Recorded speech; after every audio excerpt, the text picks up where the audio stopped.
Bismillahirrahmanirrahim. Alhamdulillahirabbil alamin wassalatu wassalamu ala sayyidina Muhammadin asyrafil anbiya'i wal mursalin wa ala alihi washabbihi ajma'in. Assalamualaikum warahmatullahi wabarakatuh.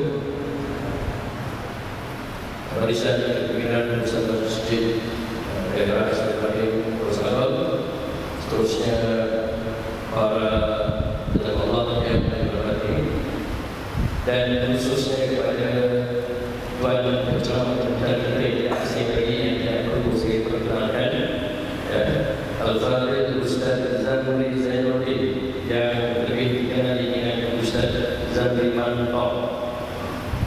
Alhamdulillah, beliau bersama kita malam ini dalam siri ceramah sepanjang cerita Rasul dalam masjid kita yang berkuah ini. Jadi untuk maklumat dan perempuan, Ustaz Zamri ini dia asing dari kita semua sebab beliau merupakan anak jadi negara saya sepadan saja.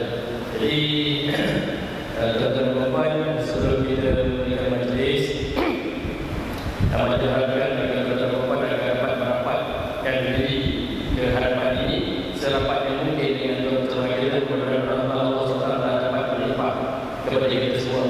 Jadi tuan-tuan dan perempuan, untuk tidak meninggalkan masa lagi, saya dengan terima kasih mempersilakan Al-Fadhil Ustaz Zamri untuk menyampaikan ceramah. Silakan Ustaz.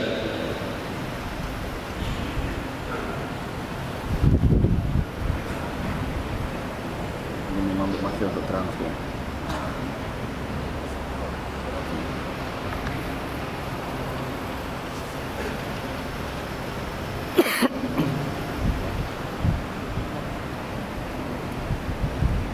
A'udzubillahi minasyaitonir rajim. Bismillahirrahmanirrahim. Alhamdulillahil qail. Wa ma arsalnaka illa rahmatan lil alamin. Wa nusalli wa nusallim ala rasulihil qail.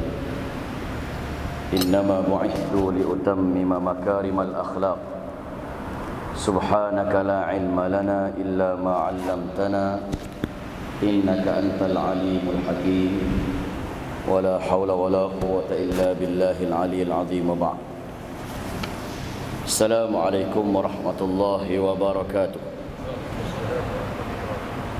Saya Tuan Kursi Majlis, pihak pengurusan Masjid Daerah Kuala Selangor, Tuan Imam, Tuan Bilal, AJK Masjid, jawatan kuasa serta seluruh saf kepimpinannya, muslimin muslimat, tuan-tuan, puan-puan, adik-adik yang dirahmati Allah Subhanahu wa taala sekalian. Apa khabar semua? Waras ya? Alhamdulillah. Pertama dan selamanya kita merafakkan setinggi kesyukuran kehadrat Allah Subhanahu wa taala kerana pada malam yang berbahagia ini, malam Sayyidul Ayyam, dapat sama-sama kita berhimpun di majlis ilmu. Majlis yang disifatkan oleh Nabi SAW dalam sebuah hadisnya yang masyhur, yang popular, man salaka tariqan yaltamisu fihi ilman sahalallahu bihi lahu tariqan ilal jannah. Sesiapa yang melalui jalan yang padanya ada majlis ilmu, kuliah maghrib, forum, kuliah subuh, simposium, pembentangan kertas kerja dan seumpama dengannya, Allah akan permudahkan jalan baginya menuju ke syurga Allah. Allahu Akbar. Tuan-tuan, permudahkan jalan ke syurga Allah, orang kampung saya sebut shortcut ke syurga, tuan-tuan. Shortcut ke syurga ni tuan-tuan rupanya ada jalan dia. Tak payah jumpa Tuhan Harun, tak payah jumpa Ayah Pi, bahkan tak payah jumpa ajaran kahar yang mengaku jadi Nabi kat Ulu Kelang. Cukup menghadiri majlis ilmu yang seperti ini, dia boleh shortcut ke syurga. Bagaimana? Sekali lagi orang kampung saya cakap, tuan-tuan, life is about making choices. Orang kampung saya London, tuan-tuan, bukan Tanjung Karang. Kurang. Kehidupan adalah pada membuat pilihan. Tuan-tuan, kita ni nak buat pilihan bukan sekadar 5 tahun sekali. Itu memang pilihan yang mesti dibuat bagi warga negara yang bertanggungjawab. Tetapi pilihan yang kita terpaksa buat dalam hidup hampir setiap detik, hampir setiap ketika. Daripada awal pagi celik mata dah terdedah pada pilihan. As-salatu khairum minan naum. Pilihan. Sama ada nak angkat selimut, ambil wuduk dan pergi sembahyang kat masjid daerah, ataupun tuan-tuan tarik balik selimut, kena pula hari Minggu ya tak? An-naum tu khairum minas salah. Pilihan ke tak pilihan tuan-tuan? Pilihan tu. Lepas sembahyang subuh tuan-tuan, pilihan lagi. Sama ada nak sambung tidur balik, khususnya yang dah pincin ni, ataupun tuan-tuan nak bersenam, berjogging. Pilihan tak pilihan? Pilihan. Jika waktu kerja tuan-tuan, pilihan lagi. Sama ada kerja sungguh-sungguh ikut arahan ketua jabatan ataupun bos, ataupun tengah kerja tadi tuan-tuan, update pula smartphone, WhatsApp dengan Facebook tuan-tuan, sampai short 2-3 jam.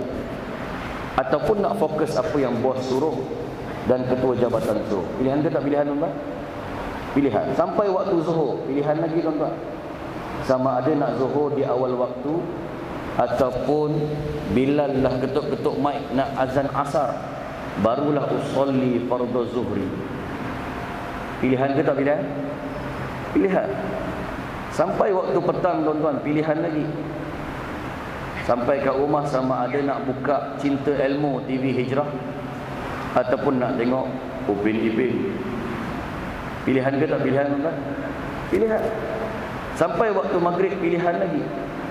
Nak dengar kuliah kat Masjid Surau ke, ataupun nak tengok Ariana Rose. Sampai lepas isyak, pilihan lagi tuan-tuan.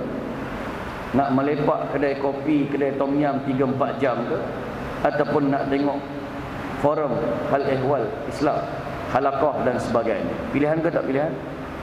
Inilah yang orang kampung saya kata tadi tuan. Life is about making choices.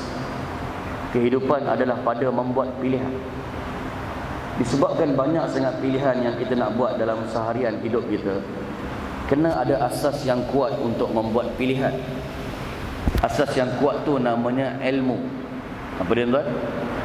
Ilmu nak dapat kat mana tuan-tuan? Pasar malam ke? Dekat konsert Gangnam Style, K-pop ke? Dekat tepi laut memancing ke? Tidak. Pastikan tuan-tuan dekat majlis ilmu. Kuliah maghrib, kuliah subuh, halaqah, IKIM FM, forum. Bila dia terdengar kat majlis-majlis ilmu tu, sebagai contoh, ustaz mengatakan hadis Nabi muttafaqun alaih, man sallal fajri fi jama'ah faka'annahu qama al-laila kullah. Siapa yang mendirikan solat fajar secara berjamaah, seolah-olah dia telah mendirikan seluruh malamnya dengan ibadah. Dia dengar ustaz mengajar. Pagi esok tidur tuan-tuan, awal pagi terdengar lagi, as-salatu khairum minan naum. Terdetik kat hati dia tuan-tuan. Dia kata, aku ni nak kata tahajud pukul 3 pagi, bengkak-bengkak dahi, hidup juga. Nak kata kuat sedekah, kedekut tak hidup masih. Nak kata dengan bini baik, ganas ala-ala undertaker. Nak kata rajin pergi kuliah, mengopi je, mengetih je kat kedai. Kau orang sini, orang tempat lain. Maka bila dia terdengar, aku teringat ustaz sebut semalam, sembahyang subuh berjamaah seluruh malam ibadah pada Allah. Tak boleh jadi ni. Dia memilih untuk angkat selimut, berwuduk dan pergi sembahyang masjid daerah pada Selangor. Pilihan yang dibuat betul ke salah? Betul. Bila pilihan dia betul, Allah suka ke Allah murka tuan-tuan? Bila Allah suka masuk syurga, bila Allah suka masuk syurga, bila masuk syurga, alhamdulillah, betul lah majlis ilmu yang dihadiri shortcut ke syurga. Tapi tuan-tuan, kalau majlis ilmu dia tak nak pergi tuan-tuan, kira mengetih je tuan-tuan, kat kedai kopi berkejam-kejam, tak bangun-bangun. Tak bangun-bangun sebab tunggu siapa nak bayar. Habis kopi jantan, tukar pula kopi power. Habis kopi power, tukar lagi kopi janda. Habis kopi janda, kopi pondan pun disapu nampak. Sambil tolak buah dam. Dah lah main dam haji ni haram, sebab bunuh haji. Sebelum naik haji tuan-tuan, makan satu ya dah. Cuba tengok dah naik haji, serban ada kepala satu tuan-tuan. Mengundur makan, ke depan makan, kau langkah aku, kau bunuh aku bunuh kau balik. Patut dah naik haji lagi tawaduk. Ni dah naik haji lagi huru-hara tuan-tuan. Sambil tengok pula WWE Smackdown. Berjam-jam tuan-tuan, majlis ilmu tak datang. Majalah yang dibeli entah apa-apa. Radio dah dengar, elok masuk naik kereta IKIM FM, tukar National Classic FM. Dang dang dang dang dang dang dang dang dang. La ilaha illallah. Haji tu haji. Bukan haji kat sini, haji tempat lain. Kawan yang cerita dia kawan melepak, cerita pasal sport rim, cerita pasal tanah, cerita pasal investment rumah. Tak ada asas yang kuat untuk membuat pilihan yang tepat. Maka sebagai contoh, subuh baru tu, salatu khairum minan naum. Dia pun kata kat dalam hati dia, alah, aku tak pergi sembahyang subuh kat masjid pun hari-hari nasi lemak 2 bungkus, dia tarik kuih kat bawah. Tak ada masalah pun. Dia pilih untuk tarik selimut balik tuan-tuan. Sampai pukul 8 pagi. Bangun untung sembahyang. Tuan-tuan, pilihan yang dibuat salah ke betul? Salah. Bila pilihan dia salah, Allah suka ke Allah murka? Allah murka. Bila Allah murka, masuk neraka. Bila masuk neraka, padan muka. Betul tak Nabi kata majlis ilmu shortcut ke syurga? Dan tahniah kepada tuan-tuan, sebulan dah cerita pasal Nabi, sebulan dah cerita pasal majlis ilmu cinta Nabi. Dan moga-moga ia merupakan cara untuk tuan-tuan memilih pilihan yang tepat, untuk memilih pilihan-pilihan yang banyak dalam kehidupan kita. Mukadimah baru tuan-tuan, tak masuk lagi. Warm-up sementara dia orang nak adjust duduk kedudukan yang betul. Tuan-tuan, bila dah sebulan cerita pasal cinta Nabi, poin bertindih mustahil, tidak mustahil berlaku tuan-tuan. Kalau bertindih tuan-tuan anggaplah tazkirah.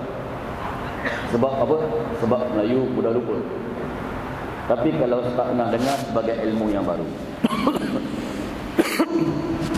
Tuan-tuan, dah lama dah kita sambut 12 Rabiul Awal. Nak sebut dia macam mana tuan-tuan? Maulud ke maulid?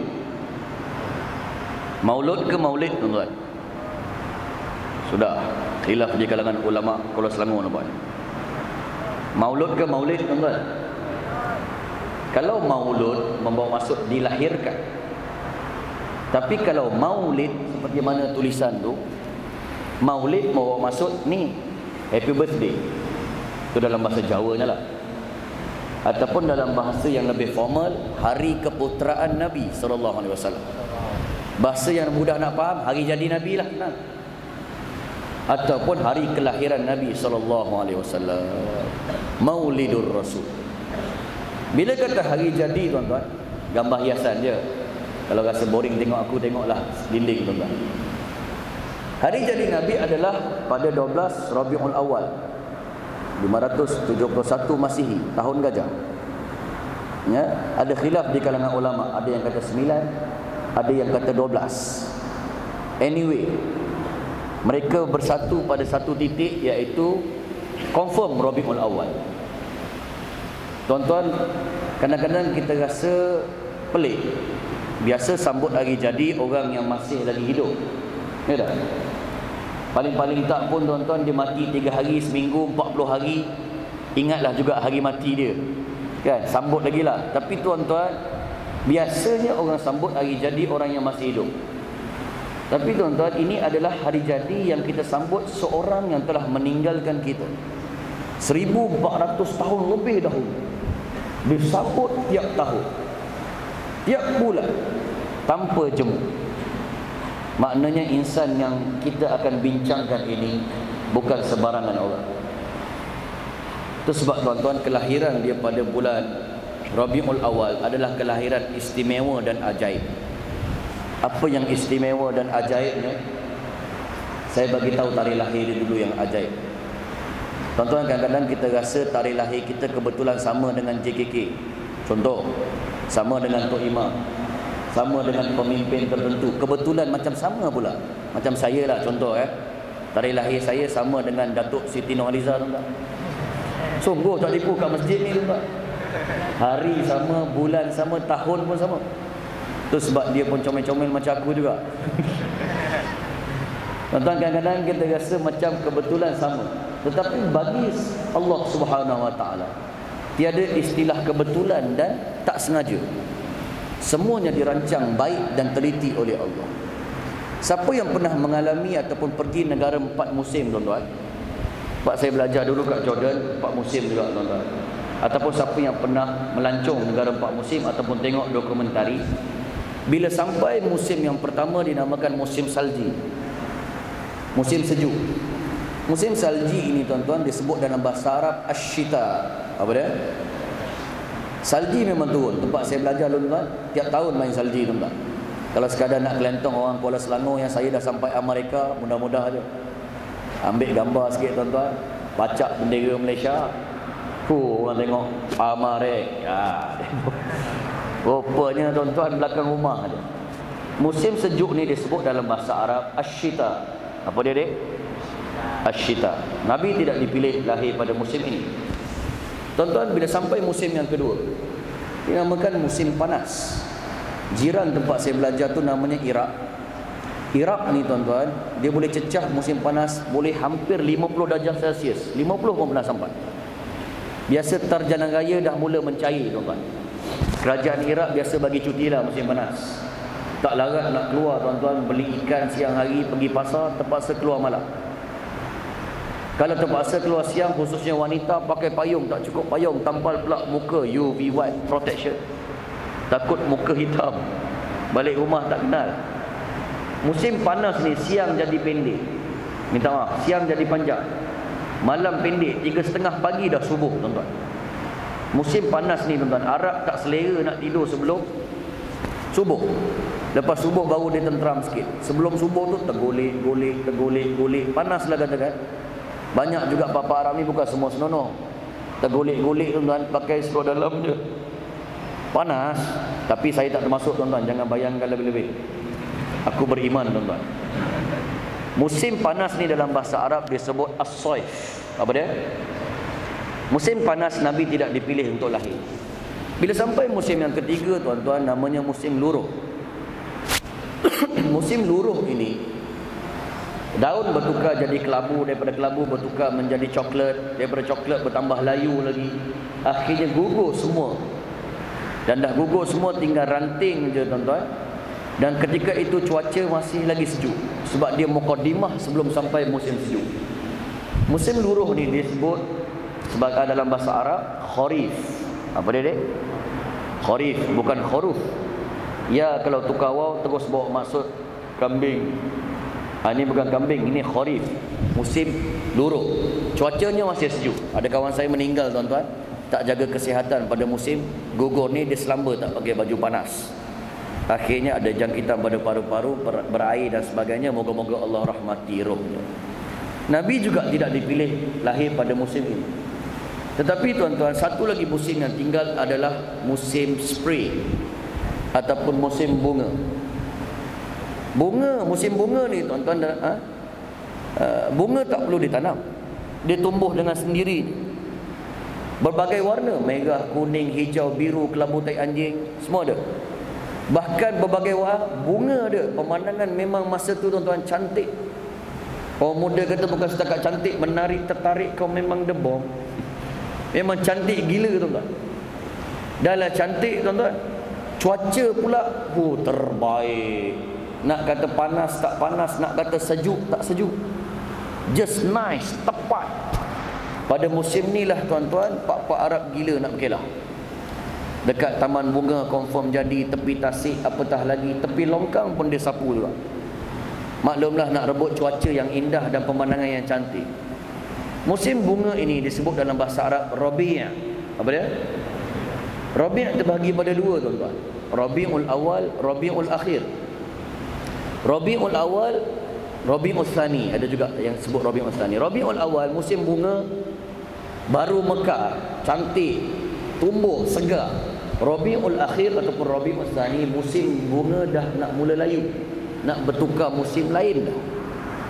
Maka pada musim Rabiul Awal inilah Nabi SAW disengajakan lahir pada musim yang cantik ini, nak mengajarkan bahawa akhlak yang dibawa oleh Nabi dan ajarannya juga cantik dan tepat seperti mana musim bunga yang begitu indah tadi. Tidak ekstrim dan tidak kurang, just nice dan tepat. Gambarannya tuan-tuan, semua agama dekat dunia ni tuan-tuan tidak seperti mana tepatnya dan indahnya musim bunga dan agama Islam itu sendiri. Sebagai contoh, kita tengok amalan tawaf di zaman masyarakat jahiliah. Dia ada dua versi tuan-tuan. Versi yang pertama, dia bungkus habis pakaian dia ataupun badan dia. Cuma bukan macam pocong lah. Macam pocong payah nak tawaf, ketat sangat nak jalan. Dia longgar sikit tapi bungkus habis. Itu versi yang pertama tuan-tuan. Versi yang kedua tawaf, telanjang habis. Huduh betul rupanya tuan-tuan. Kalau lelaki ni tuan-tuan, Allah, kelontang, kucing tengok pun stres. Tetapi tuan-tuan, ajaran Nabi Muhammad tuan-tuan tak ekstrim, tak kurang. Dia tepat, iaitu berbaju menutup aurat dan bertawaf seperti mana yang kita ketahui sekarang. Maka itu sebab Allah kata, waja'alnakum ummatan wasata litakunu syuhada'a 'alan nas. Dan kami jadikan, bukan pemimpin-pemimpin tertentu jadikan, kami pilih dan jadikan kamu umat yang tepat, pertengahan, wasatiyah. Tak panas tak sejuk, tepat seperti mana musim bunga, untuk seluruh manusia tabik spring dan menjadi saksi kepada umat yang hebat ini. Wa yakuna ar-rasulu 'alaikum syahida. Dan Rasul juga menjadi saksi kepada umat yang hebat ini. Tuan-tuan, bukan sahaja musim bunga Nabi dilahirkan, tetapi ada peristiwa, orang kaji je ni, yang mengiringi kelahiran Nabi lahir. Mengiringi. Bak kata kumpulan rehat, terpadam api di biara Majusi, runtuhlah istana Kisra Parsi, Mekah diterangi cahaya putih, tanda lahir Nabi anak yatim. Tu fit kumpulan rappers tu. Maksudnya, bunga api, bukan api pula, obor ataupun api di kuil Majusi ratusan ribuan tahun tak padam.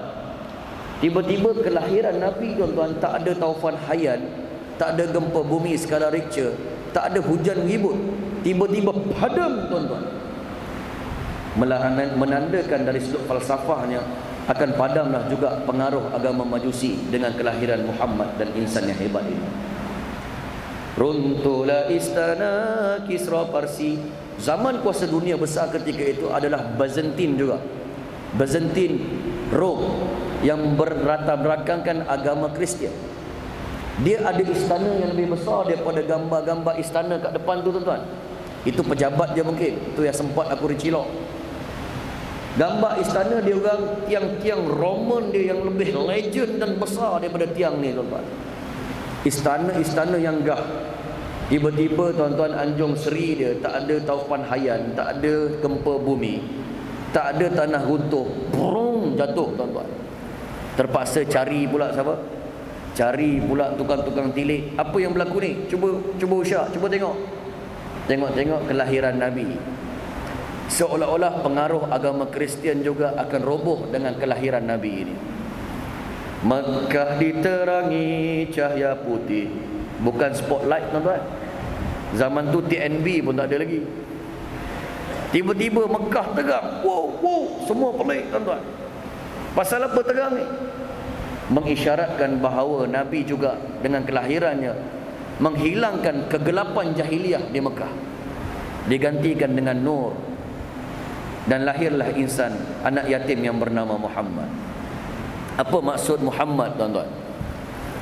Yang terpuji, bin Abdullah. Apa maksud Abdullah tuan-tuan?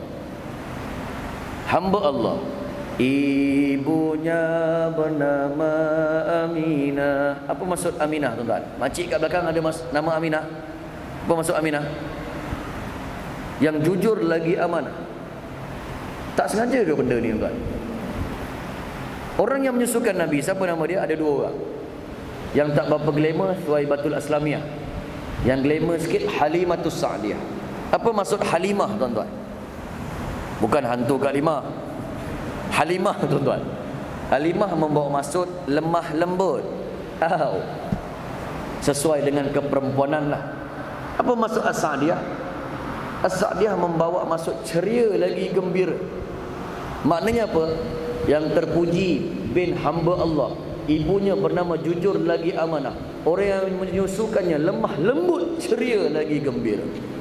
Tuan-tuan, ini tak sengaja ke tuan-tuan? Ini adalah planning yang dibuat oleh Allah, nak menunjukkan tuan-tuan, musim lahirnya musim yang tepat, kejadian peliknya yang mengiringi juga hebat.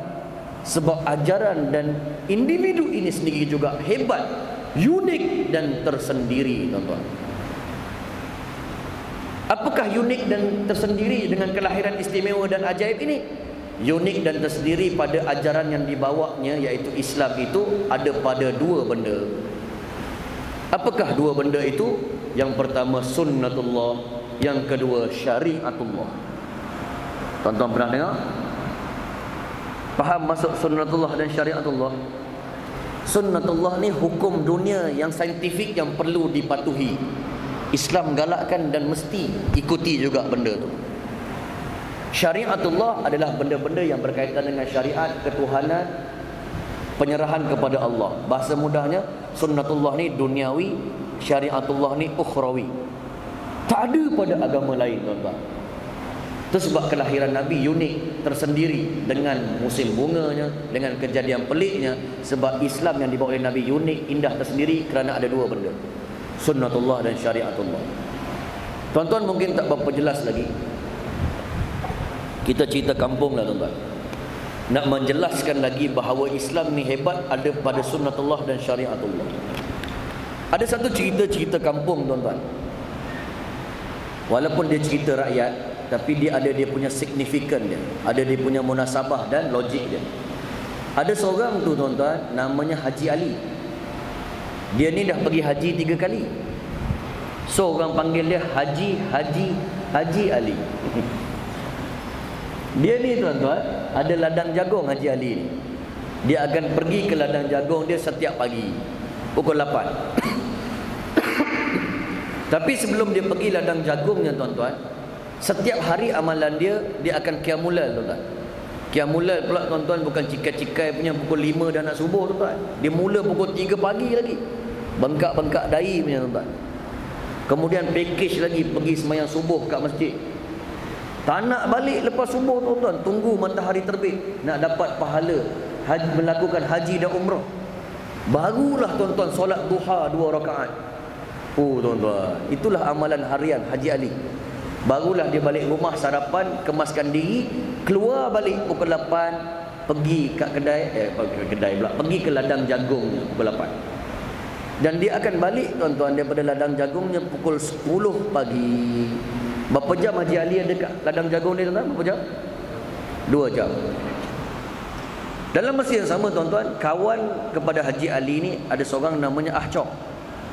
Dia pun ada ladang jagung sebiji macam Haji Ali. Tapi, tuan-tuan, Ah Chong confirm lah tak tahajud pukul 3. Terkejut adalah tengah malam. Nak kata sembahyang subuh macam mana? Dia kafir. Duha pun dia tak gerti duha tu apa. Tapi, tuan-tuan, dia keluar macam Haji Ali juga pukul 8 pagi. Tapi dia akan balik daripada ladang jagung dia pukul 12 tengah hari, tuan-tuan. Berapa jam Ah Chong ada kat ladang jagung ni, tuan-tuan? Berapa jam? 4 jam. Haji Ali tadi berapa jam? 2 jam. Setelah 4 bulan, tuan-tuan, waktu sesuai menuai jagung lah lebih kurang. Tuan-tuan, agak ladang jagung siapa yang menjadi? Haji Ali kah ataupun Ah Chong kah? 3 saat dia sekarang. Tuan-tuan, Ah Chong ke Haji Ali, tuan-tuan? Haji Ali. Khilaf di kalangan ulama Kuala Selangor, tuan-tuan. Haji Ali ke Ah Chong? Jawapannya Ah Chong lah, tuan-tuan. Walaupun Ah Chong ni, tuan-tuan, tak tahajud, tak sembahyang subuh, duha pun tak ada, kafir pula, tapi dia mengikuti sunnatullah dan hukum alam. Kau rajin, kau dapat lebih. Kau malas, kau tak dapat. Kau rajin baca buku dan menghafal, kau dapat lebih. Kau malas menghafal